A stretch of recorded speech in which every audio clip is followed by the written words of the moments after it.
Oi, turminha! A nossa aula de hoje é na nossa apostila de língua portuguesa, na página 27. Vamos lá?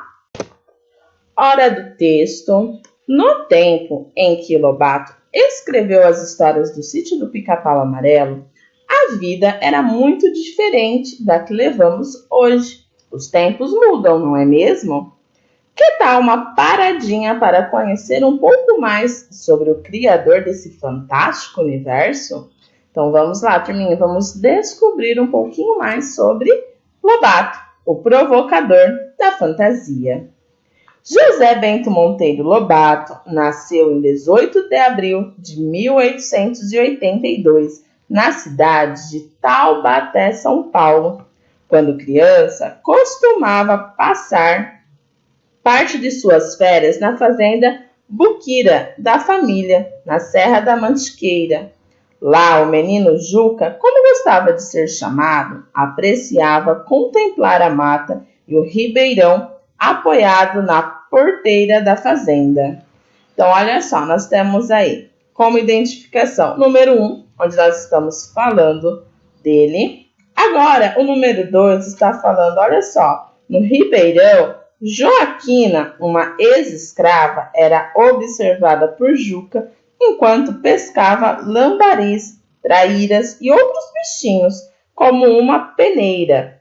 Dessa inspiração surgiria mais tarde tia Nastácia. Então, olha só, ele observava essa ex-escrava que se chamava Joaquina e depois, ele criou o personagem da tia Nastácia. Então, vamos para a próxima página. Você sabia? Narizinho Arrebitado é a primeira história que Lobato escreveu para as crianças? Sua avó, doce e terna, era ótima contadora de histórias, assim como Dona Benta. Pode-se dizer que iniciou sua carreira de escritor aos 14 anos, publicando uma crônica no jornal de sua escola. Esse foi o primeiro passo para muitos outros escritos, cartas, discursos, traduções, artigos e, por fim, os livros. Agora no número 4.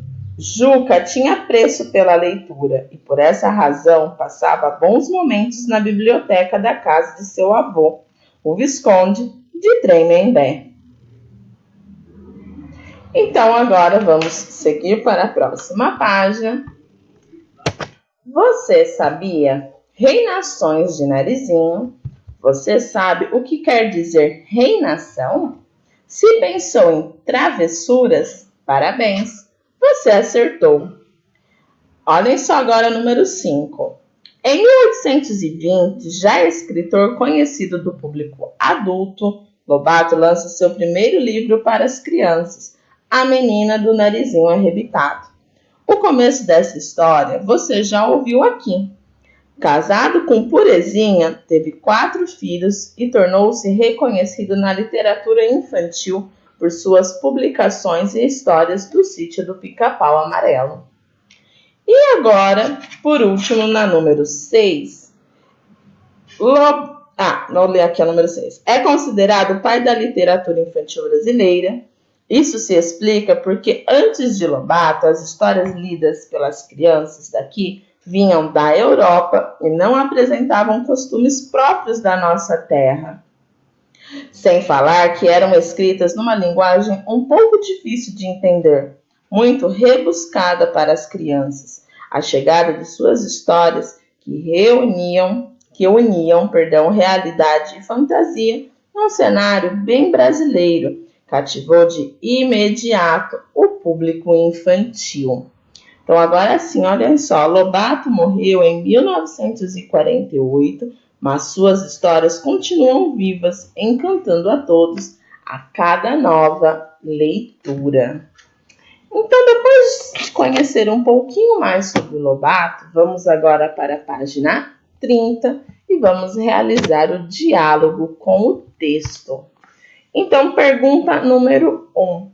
O texto que você acabou de ler, no formato de uma linha do tempo, é uma biografia. Escreva que tipo de informações costumamos encontrar nesse gênero textual.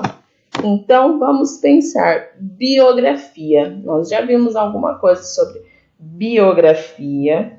Então, a biografia nada mais é do que uma descrição. Então, ela vai descrever a vida de uma pessoa. Geralmente, essa pessoa é uma pessoa notável, uma pessoa famosa, uma pessoa que nesses fatos, né, vai ter fatos reais, tá? Fatos que realmente fazem parte da vida daquela pessoa. Então, ele é narrado, ele é contado de uma maneira cronológica, tá? Então, ele começa numa sequência, então, desde quando ele era pequeno, até quando ele se torna adulto, o que ele fez da vida e até morrer, tá bom? Então, aqui vocês podem registrar com as palavras de vocês, tá bom? O que seria uma biografia, tá? Então, vocês podem colocar que a biografia descreve a vida de uma pessoa, geralmente notável, uma pessoa famosa, e ela segue uma ordem cronológica, tá bom? Registrem com as palavras de vocês, que depois nós vamos para número 2. Lobato inspirou-se em seu tempo de criança para criar algumas personagens do sítio do Pica-Pau Amarelo. Será que você as identifica? Ligue-as corretamente. Então, eu tenho aí 3 personagens. A tia Anastácia, a dona Benta e o Visconde. Então, eu tenho do outro lado.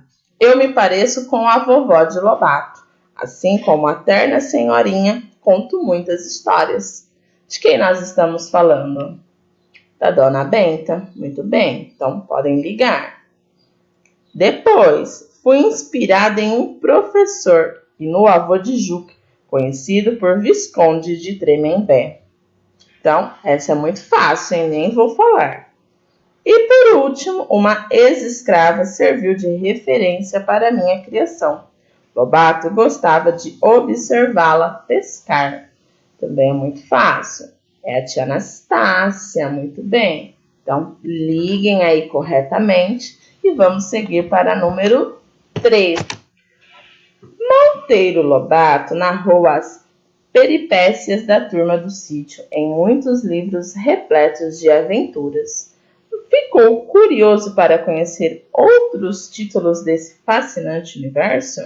Então, olha só os livros que nós temos aí, né? Temos alguns exemplos. Memória de Emília, Reinações de Narizinho, Natureza. Nessa atividade, como não estamos na nossa escola, não temos a nossa biblioteca, vocês podem pesquisar na internet, tá bom? Livros do Monteiro Lobato e escrever aí o título e a editora, se vocês acharem. Se não, podem colocar somente o título, tá bom? Não tem problema nenhum. Então, o que vocês acharem na pesquisa de vocês, vocês completem aí a tabela. Depois, na número 4, uma personagem que também vive no sítio do Pica-Pau Amarelo, bem conhecida de todos nós, pouco apareceu por aqui. Você sabe de quem estamos falando? O nome dela está embaralhado no quadro. Organize-o e depois escreva algo que você saiba sobre ela. Então, vou deixar vocês realizando a número 4 aqui sozinhos, descobrindo o nome desse personagem, que é muito fácil. E não se esqueçam de falar um pouquinho sobre essa personagem, o que vocês sabem sobre ela, tá bom? Então, hoje eu fico por aqui, turminha. Vou deixar vocês terminando os exercícios e eu volto na próxima aula. Um beijo!